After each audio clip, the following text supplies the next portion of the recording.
what I saw was the IDF and Israel actually being more discriminate, as in doing more to just target Hamas, despite what Hamas was doing, as in more steps to prevent civilian harm, what we call in my world civilian harm mitigation, like emptying cities. But that's not just, and Israel did do more of that than any other nation in the history of war, like how they try to evacuate the cities with the phone calls and the text messages and drones with speakers. But they also stopped the battle every day for hundreds of days to try to get civilians out of harm's way. They handed out their maps. They tracked the civilians in real time through unique technologies that only Israel created.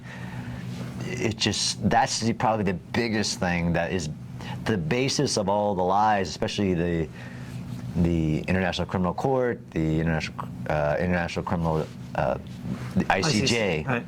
That both the ICC and ICJ are devout of all that evidence that Israel has done to protect civilians, let alone to feed the civilians, to vaccinate the civilians, the enemy's population.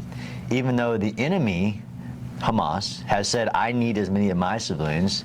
From a historical perspective, as in when they try to compare Israel's actions in Gaza to anything else, there is no history of a government who says, I need all my civilians to die, and I'm going to do everything I can to get them to die in order to achieve my political goal, which isn't, again, the lie that the world runs with, is that Hamas just wants a two-state solution, self-determination, equal rights, prosperity, all these things, which is a lie. Hamas has never said those things. So in the context of a war, they're actually doing everything possible to get civilians killed, harmed, starved, everything. But the world reports that Israel doing it.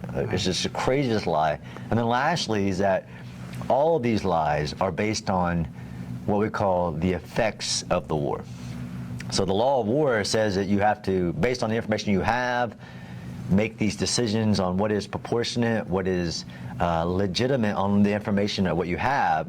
It's never what the outcome is. But the world, for some reason, because it's Israel, says that no, it doesn't matter what you did. Like, here, look at these numbers, which is the civilian death numbers that comes from Hamas, which the world doesn't know that includes anybody who's died for any reason, anybody who's reported missing.